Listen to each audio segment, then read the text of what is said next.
Oi, pessoal. Hoje a gente vai dar continuidade, tá? Aquele assunto que a gente estava falando umas semanas anteriores, que é a composição química do ser vivo, tá? Eu vou voltar na água, que a gente falou sobre a água, então eu vou voltar um pouquinho nela, só pra gente relembrar, e vou continuar com os outros compostos que a gente não citou, tá bom? Então vamos começar. Sobre os componentes, lembra que eu tinha falado que são de dois tipos, né? De modo geral, os inorgânicos e os orgânicos, né? Os inorgânicos são os componentes de água e sais minerais só. E os orgânicos a gente tem aí carboidratos, lipídios, proteínas, vitaminas e os ácidos nucleicos, tá? Que a gente vai falar semana que vem sobre eles.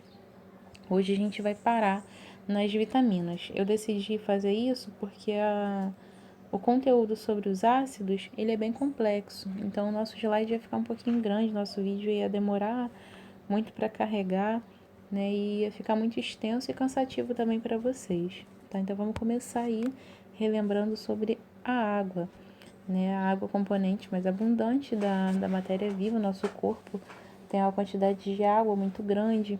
A gente sabe que é um solvente universal, que também vai transportar moléculas, substâncias, íons, vai regular nossa temperatura, tem ação lubrificante, ela vai atuar na hidrólise e também é uma matéria-prima para a fotossíntese de organismos vegetais, tá bom?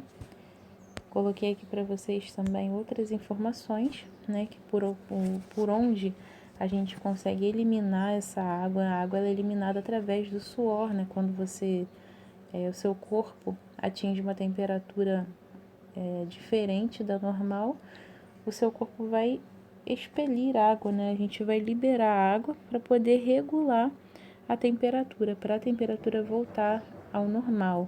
Através das fezes, a gente também tem liberação de água, da respiração, todo mundo libera água através da respiração, e a urina, tá? Os vegetais também liberam água através da respiração, né? Tem até aquela experiência de você amarrar um saquinho na folha de árvore e observar no dia seguinte a quantidade de água que vai ter dentro do saquinho, porque ela libera essa água através da respiração. Né? O homem ele vai obter água por meio da ingestão de alimento ou por meio da ingestão direta. Essa taxa de água no nosso corpo ela varia de acordo com a idade e de acordo com a atividade metabólica também dos nossos tecidos e dos nossos órgãos, né? Ou seja, o que é uma atividade metabólica? A atividade metabólica é o conjunto de reações químicas que vão manter a vida em qualquer organismo, né? Seja animal, seja vegetal, independente da espécie. Partindo para os sais minerais, eles podem ser solúveis ou insolúveis, né? Os sais minerais, eles são nutrientes que fornecem o sódio, o potássio, o cálcio e o ferro para o nosso organismo. Né? Ao contrário do que muitas pessoas pensam e acreditam, né? A água que a gente bebe, ela não é absolutamente pura. Ela tem pequenas quantidades de sais minerais que ficam dissolvidos nela. Esses sais minerais, eles também precisam ser repostos continuamente, ou seja, assim, a gente sempre tem que estar repondo esses sais minerais no nosso corpo. É por isso que acontece o caso da falência por desidratação, né? A desidratação ela pode matar. A carência muito grande de sais minerais, dos minerais, ela prejudica o metabolismo, né? A carência, assim como a carência de potássio, também que pode causar uma paralisia muscular e também até uma paralisia da musculatura cardíaca. Os sais minerais solúveis, né, voltando aqui no nosso slide, solúveis são aqueles que contêm um ânion, né, vocês já devem ter visto isso na parte de química, um ânion que se mistura com água, né, como é o exemplo aí do cloreto, sulfato. Agora, os insolúveis são aqueles compostos por ânions que não se misturam com água, ou seja, eles vão formar precipitados, como é o caso dos ânions aí do sulfeto, não do sulfato, tá? O sulfato ele é mineral solúvel, tá? Um ânion solúvel. No caso do insolúvel é o sulfeto, o fosfato, o carbonato, tá? Mas só para vocês enxugarem melhor, falando biologicamente, insolúveis eles participam aí da estrutura esquelética, né, do nosso esqueleto, e os solúveis eles ficam dissolvidos lá na água que a gente bebe na forma de íons, beleza? Sobre a taxa de água aí no nosso corpo, né, o nosso cérebro tem 75% de água, nossos músculos também, o coração, os rins têm quase 100, ó, 83%, os pulmões 86%, o fígado 86% e o nosso sangue é 81% sangue, 81% água. Sobre os sais minerais que o nosso corpo precisa, que são necessários, a gente tem aí o cálcio.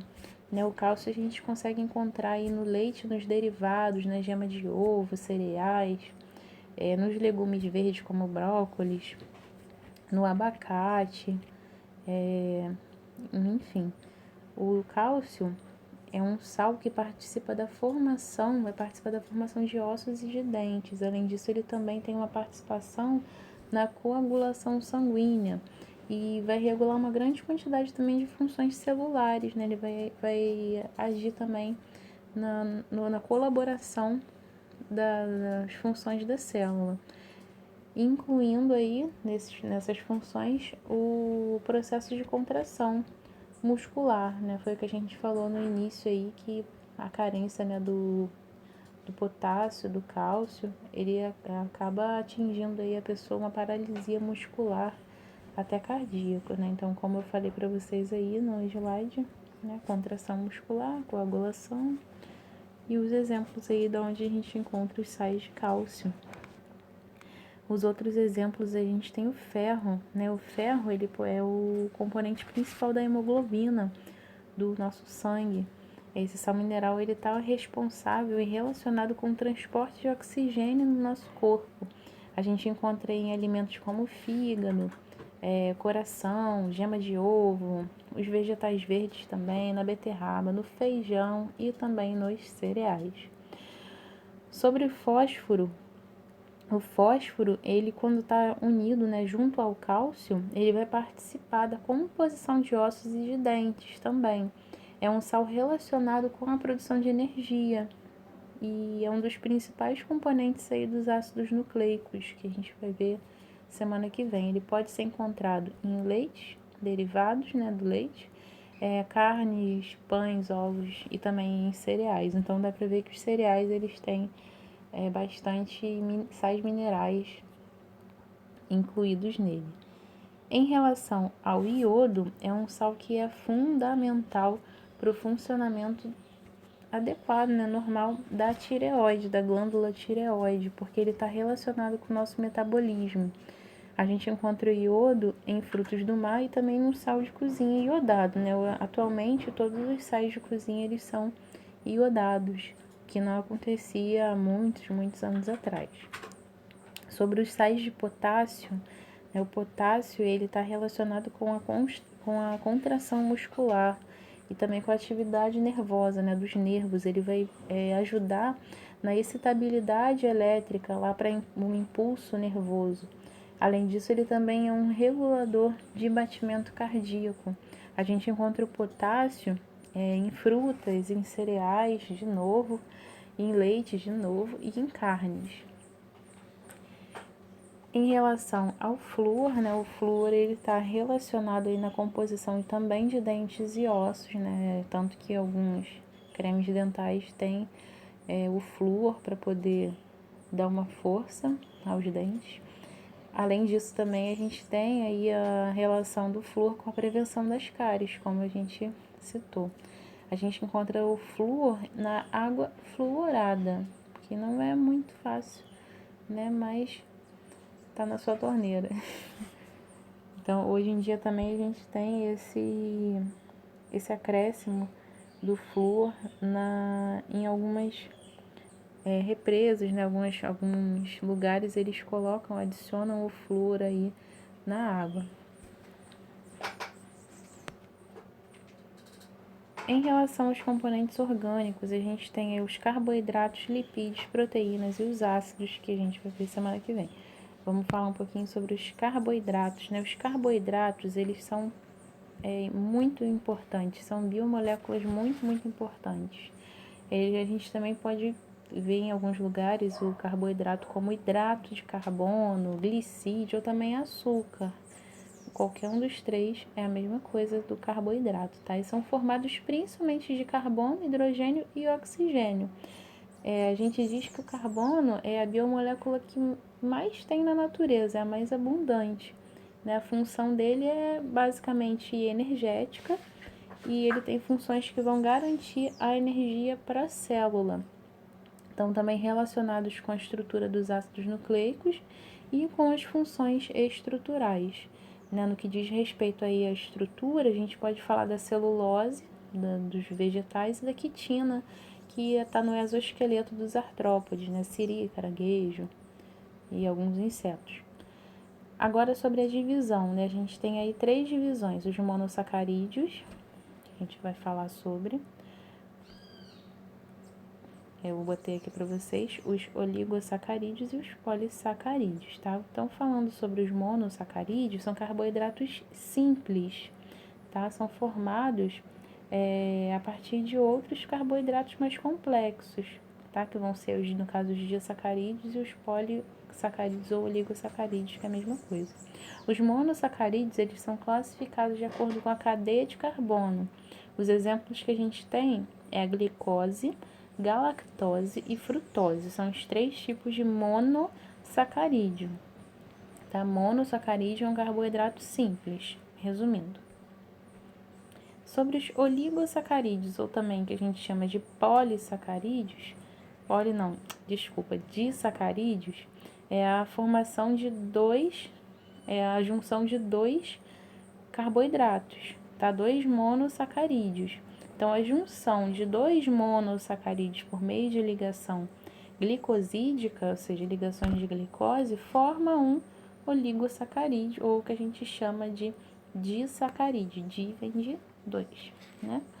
Exemplo é a sacarose. A sacarose é a união entre a glicose e a frutose. A maltose, que é a união de 2 moléculas de glicose, e a lactose, que é a junção entre a glicose e a galactose. Para encerrar sobre os carboidratos, a gente tem os polissacarídeos. Os polissacarídeos são extremamente complexos, são vários monossacarídeos unidos através das ligações entre glicoses. O exemplo que a gente tem é o amido, a celulose e o glicogênio. Falando sobre os lipídios, eles são compostos com uma estrutura molecular bem diferente, né, bem variada. Apresenta funções orgânicas, de reserva energética, isolante térmico, além também dele, ele vai colaborar na composição da membrana plasmática lá na célula, que são os fosfolipídios. Em geral, os lipídios eles são insolúveis, né? A insolubilidade em solventes polares e a solubilidade em solventes orgânicos. Ele tem uma natureza hidrofóbica, ou seja, aversão à molécula de água. Os dois não se dão bem. Essa característica é muito importante, porque para que o organismo possua, né, para que ele tenha uma considerável concentração de água, uma concentração hídrica. Por isso que a insolubilidade, ela permite uma interface mantida pelo meio intra e meio extracelular, tá certo? Aí a gente tem as divisões, né, dos lipídios, que são os glicerídeos, os cerídeos e os esteroides. Eu vou deixar depois vocês pausem o slide para copiar, para anotar as partes importantes. Não vou estender muito, senão vai ficar aqui muito grande. Tem aqui as características básicas para vocês e vamos partir agora para as proteínas. A gente sempre ouve falar que a proteína ela é importante, muito importante, né? Que os alimentos que têm proteína, que existem nas dietas à base de proteína são muito importantes, mas o que é uma proteína? A proteína ela é uma substância que é formada por um conjunto A gente tem aqui uma definição de proteína como uma substância que é formada por um conjunto, né, de aminoácidos que vão se ligar entre si através de ligações peptídicas.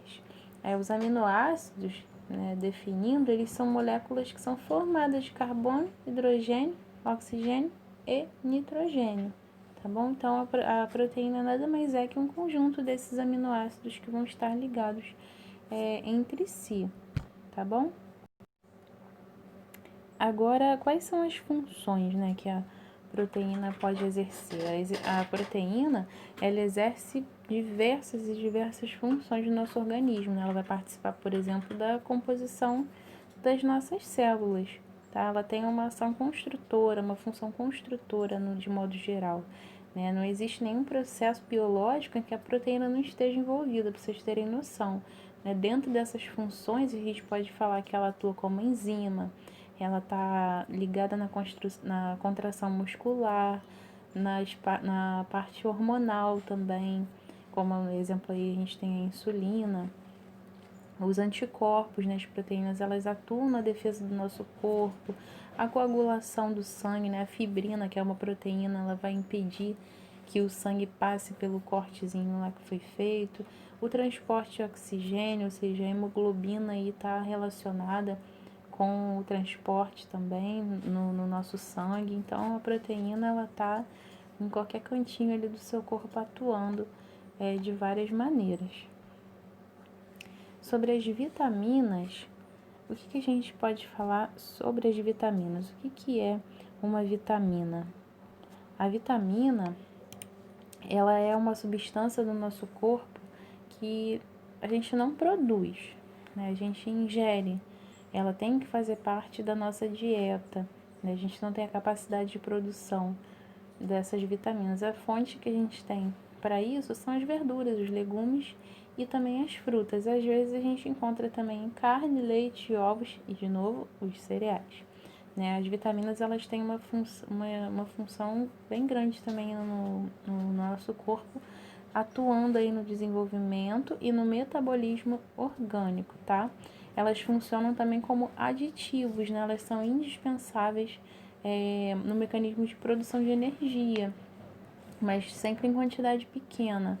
Mas a falta das vitaminas, elas podem causar muitas doenças, né? Como o raquitismo, aí, que é o enfraquecimento dos ossos, pela vitamina D, ou o escorbuto, tá? Que é a falta de vitamina C.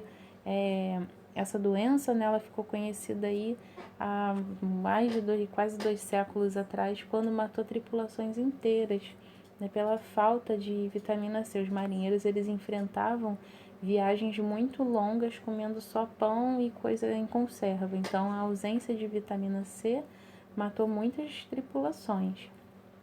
Pra gente ter noção que a vitamina, ela é muito importante, mas como eu falei, sempre em quantidades pequenas, não é necessário uma quantidade extrema de vitamina. A gente tem aí também a hipervitaminose, que é a ingestão exagerada de vitamina, ou seja, tudo tem que ser sempre moderado. A gente tem vitamina A, vitamina B, vitamina C, D, tem vitamina K, tem vários tipos de vitamina e várias fontes, mas todas elas englobam sempre frutas, legumes, verduras, carne, leite e cereais. Bom, gente, foi isso, tá muito extenso já o nosso slide de hoje. Vou deixar aí uns links para vocês complementares e vou pedir para vocês me entregarem também um resuminho desse conteúdo como atividade, tá bom? Até a próxima semana. Um abraço.